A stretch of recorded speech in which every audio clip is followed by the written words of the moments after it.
Είμαι 74 ετών και πέρυσι ο γιατρός μου είπε ότι έχω καρκίνο. Δεν σας το λέω αυτό για να σας λυπήσω. Δεν είναι γι' αυτό που είμαι εδώ. Σας το λέω γιατί... γιατί η είδηση με έκανε να νιώσω κάτι. Μου άνοιξε κάτι μέσα μου. Και σκεφτόμουν τη ζωή μου, σκέφτομαι πραγματικά με έναν τρόπο που ποτέ δεν το έκανα όταν ήμουν νέος και ήμουν απασχολημένος και σίγουρος ότι θα είχα περισσότερο χρόνο. Το περίεργο είναι ότι πάντα νόμιζα ότι θα είχα μια τέτοια στιγμή. Μια μεγάλη καθαρότητα, μια ξαφνική κατανόηση του τι σήμαινε όλα αυτά. Και με κάποιο τρόπο έτσι ήταν, αλλά δεν ήταν αυτό που περίμενα. Δεν ήταν ένα εκτυφλωτικό φως.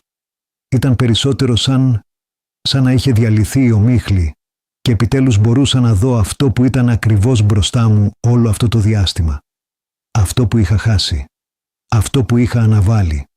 Αυτό που είχα επιλέξει αντί για αυτό. Και γι' αυτό θέλω να σας μιλήσω, αν μου το επιτρέπετε. Ήμουνα 27 ετών όταν πήρα την πρώτη μου πραγματική δουλειά. Μια καλή δουλειά, από την οποία οι γονείς μου θα ήταν περήφανοι. Θυμάμαι ότι ο πατέρας μου έδωσε το χέρι, μου το έσφιξε σαν να ήμουν επιτέλους άντρας και μου είπε «Είσαι ήδη στον δρόμο». Και τον πίστεψα. Ήμουν στο δρόμο, προς κάτι. Δεν ήξερα τι, αλλά κινούμουν και η κίνηση φαινόταν σαν νίκη. Δούλεψα σκληρά.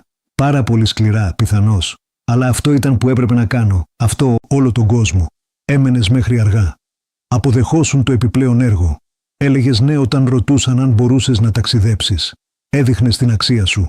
Και μετά συνέχιζες να την αποδεικνύεις, γιατί μόλις ξεκινήσεις, είναι δύσκολο να σταματήσεις. Γίνεσαι αυτό που είσαι. Είχα γυναίκα. Ακόμα την έχω. Τη λένε Μάργαρετ. Είμαστε παντρεμένοι 49 χρόνια αυτή την άνοιξη. Αλλά για πολύ καιρό, μια μεγάλη περίοδο στη μέση, δεν είμαι σίγουρος αν ήμουν πραγματικά εκεί. Ήμουν φυσικά παρόν. Ήμουν στο τραπέζι. Ήμουν στα γενέθλια των παιδιών. Αλλά το μυαλό μου πάντα ήταν αλλού. Στο γραφείο. Στην επόμενη δουλειά. Σε ό,τι έπρεπε να κάνω αύριο. Θυμάμαι μια νύχτα, αυτό θα ήταν γύρω στο 1985, η κόρη μου θα ήταν περίπου 6 ή 7 χρονών, μπήκε στην αίθουσα ενώ εγώ έκανα ανασκόπηση μερικών εγγράφων. Είχε ένα σχέδιο στο χέρι. Ένα σχέδιο της οικογένειάς μας. Φιγούρες από ξυλάκια. Ένα σπίτι με καμινάδα. Ένας μεγάλος κίτρινος ήλιος στη γωνία. Έμεινε εκεί για μια στιγμή απλώς κοιτάζοντάς με. Και μετά είπε «Μπαμπά, μπορείς να δεις το σχέδιο μου?» «Σκίτσο», της είπα. «Σε ένα λεπτό αγάπη μου. Ο μπαμπάς δουλεύει». Περίμενε. Κάναμε περίπου 30 δευτερόλεπτα. Έπειτα το είπε ξανά. «Μπαμπά, κοίτα, σε παρακαλώ». Της είπα ότι θα το κάνω. Σε ένα λεπτό. Έβαλε το σκίτσο στο τραπέζι του σαλονιού ακριβώς δίπλα από τα χαρτιά μου. Και έφυγε. Δεν θυμάμαι να κοίταξα αυτό το σκίτσο. Δεν θυμάμαι τι έγινε με αυτό, αλλά θυμάμαι αυτή τη στιγμή. Θυμάμαι ότι ήταν εκεί, όρθια. Και θυμάμαι ότι σκέφτηκα, ακόμα και τότε, ότι έπρεπε να είχα αφήσει τα χαρτιά, έπρεπε να την είχα σηκώσει, έπρεπε να της είχα πει ότι ήταν όμορφη, αλλά δεν το έκανα. Και αυτό είναι που συμβαίνει με στιγμές όπως αυτή. Δεν φαίνονται σπουδαίες όταν συμβαίνουν, φαίνονται μικρές, φαίνονται σαν τίποτα. Λες στον εαυτό σου ότι θα έχεις πολλές περισσότερες ευκαιρίες, θα δεις το επόμενο σκίτσο, θα πας στο επόμενο παιχνίδι, θα πας διακοπές την επόμενη φορά. Πάντα υπάρχει ένα αύριο, εκτός αν δεν υπάρχει. Η κόρη μου είναι 46 ετών τώρα, ζει στην Καλιφόρνια, μιλάμε μία φορά το μήνα ίσως, είναι ευτυχισμένος. Έχει τη δική του οικογένεια. Δεν χρειάζεται πια να κοιτάζω τα σχέδιά του. Και δεν τον κατηγορώ για τίποτα από αυτά. Κατηγορώ τον εαυτό μου, όχι για μια στιγμή, αλλά για χιλιάδες στιγμές σαν αυτή. Για όλες τις φορές που διάλεξα τα χαρτιά πριν από τον άνθρωπο. Για όλες τις φορές που είπα στον εαυτό μου ότι το έκανα για αυτούς, ότι χτίζαμε κάτι, ότι τους κρατούσα, όταν στην πραγματικότητα εγώ απλά δεν ήμουν εκεί. Αυτό είναι που δεν σου λένε για την επιτυχία. Ποτέ δεν είναι αρκετή. Παίρνεις την προαγωγή και μετά θέλεις την επόμενη. Αγοράζεις το σπίτι και μετά θέλεις ένα μεγαλύτερο. Αποταμιεύεις για τη σύνταξη και μετά ανησυχείς ότι δεν αποταμίευσες αρκετά. Δεν υπάρχει τελικός στόχος. Δεν υπάρχει στιγμή που τελικά να καθίσεις και να πεις «Το πέτυχα, τώρα μπορώ να ξεκουραστώ». Μέχρι να το καταλάβεις αυτό, είσαι κουρασμένος και οι άνθρωποι με τους οποίους θα έπρεπε να έχεις καθίσει σταμάτησαν να περιμένουν. Σκέφτηκα πολύ γι' αυτό μετά τη διάγνωση. Ξαπλωμένος στο κρεβάτι τα βράδια, κοιτάζοντας την οροφή, η Μάργαρετ κοιμόταν δίπλα μου. Σκέφτηκα όλες τις νύχτες που γύρισα αργά στο σπίτι και εκείνη ήταν ήδη στο κρεβάτι. Όλες τις πρωινές ώρες που έφυγα νωρίς και εκείνη ακόμα κοιμόταν. Όλα τα Σαββατοκύριακα που πέρασα κανονίζοντας, ενώ εκείνη μεγάλωνε τα παιδιά μας και φρόντιζε το σπίτι μας και στήριζε τη ζωή μας. Ποτέ δεν παραπονέθηκε. Αυτό είναι το χειρότερο. Ποτέ δεν είπε μια λέξη. Κάποιες φορές σκέφτομαι ότι αυτό θα ήταν πιο εύκολο. Αν είχε φωνάξει. Αν είχε απαιτήσει να είμαι εκεί. Αλλά απλά με άφησε να φύγω. Με άφησε να κάνω αυτό που πίστευα ότι έπρεπε να κάνω. Και μπέρδεψα την υπομονή της με άδεια. Ήμουν 58 όταν συνταξιοδοτήθηκα. Σκέφτηκα ότι θα ταξιδεύαμε. Σκέφτηκα ότι επιτέλους θα είχαμε χρόνο. Και είχαμε, για κάποιο διάστημα. Κάναμε μια κρουαζιέρα. Επισκεφτήκαμε την κόρη μου στην Καλιφόρνια. Καθόμασταν στη βεράντα τα βράδια και μιλούσαμε για ανοησίες.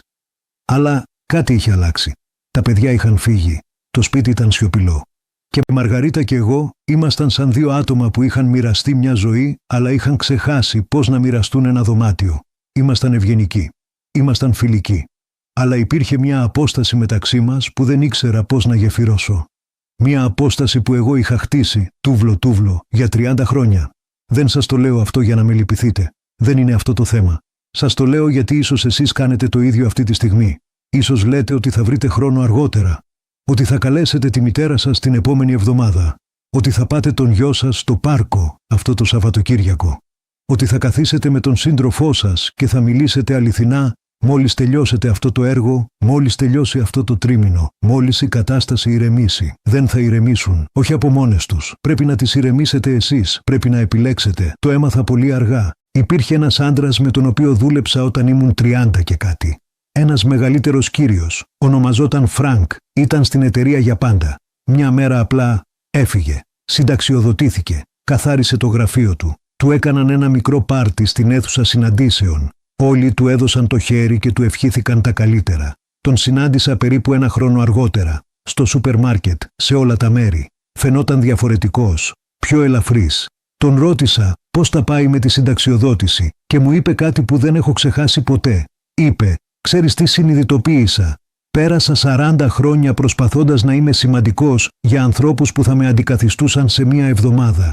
Και πέρασα 40 χρόνια από ανθρώπους που δεν μπορούσαν να με αντικαταστήσουν καθόλου». Σκέφτηκα αυτό σήμερα, καθισμένος εδώ, σκεπτόμενος τον Φρανκ, σκεπτόμενος όλες τις συναντήσεις στις οποίες ήμουνα, όλες τις δουλειές που έκλεισα, όλα τα emails που απάντησα, και δεν θα μπορούσα να τους μετρήσω ούτε ένα. Έφυγαν, σαν να μην είχαν ποτέ συμβεί. Αλλά μπορώ να σας πω για τη φορά που ο γιος μου έπεσε από το ποδήλατο και δεν ήμουν εκεί για να το σηκώσω. Η Μάργαρετ μου το είπε εκείνο το βράδυ. Είπε ότι έκλαψε για μια ώρα. Όχι επειδή είχε τραυματιστεί. Ήταν καλά. Μόνο ένα γόνατο γρατζουνισμένο. Αλλά επειδή με ήθελε κοντά του. Και εγώ ήμουν στη δουλειά. Μπορώ να σας πω για τη φορά που η μητέρα μου κάλεσε, προς το τέλος, και άφησα την κλήση να περάσει στο γραμματοκιβώτιο, γιατί ήμουν σε μια συνάντηση. Πέθανε 3 εβδομάδες αργότερα. Έχω ακόμα αυτό το μήνυμα. Ποτέ δεν το ξανά άκουσα. Αλλά ξέρω ότι είναι εκεί. Αυτά είναι τα πράγματα που μένουν. Έτσι, όταν ο γιατρός μου μίλησε για τον καρκίνο, δεν έκλαψα. Δεν πανικοβλήθηκα. Απλά έμεινα εκεί καθισμένος. Και σκέφτηκα, εντάξει. Έτσι είναι. Αυτό είναι τελικά που με κάνει να προσέχω. Δεν φοβάμαι να πεθάνω. Το λέω σοβαρά. Έχω ζήσει μια μακρά ζωή. Έχω δει τα παιδιά μου να μεγαλώνουν. Έχω κρατήσει τα εγγόνια μου στην αγκαλιά μου. Έχω καθίσει σε αυτή τη βεράντα με Μαργαρίτα. Έχω δει το ηλιοβασίλεμα περισσότερες φορές από όσες μπορώ να μετρήσω. Είμαι ευγνώμων για όλα αυτά. Αλλά ναι, με τρομάζει να φύγω με τόσα πολλά που δεν είπα. Τόσα πολλά που δεν έκανα. Τόσος χρόνος χαμένος σε πράγματα που δεν είχαν σημασία. Αν είσαι νέος, αν είσαι στα 20, 30, 40, δεν θα σου πω πώς να ζήσεις. Δεν έχω αυτό το δικαίωμα. Αλλά θα σου πω τι θα ήθελα να μου είχε πει κάποιος. Θα ήθελα να μου είχε πει ότι οι άνθρωποι που σε αγαπούν δεν θα περιμένουν πάντα. Θα μάθουν να ζουν χωρίς εσένα. Θα σταματήσουν να ζητούν. Θα σταματήσουν να περιμένουν. Και μια μέρα θα σηκώσεις το βλέμμα σου και θα συνειδητοποιήσεις ότι έχουν χτίσει μια ολόκληρη ζωή από την οποία δεν είσαι πραγματικά μέρος.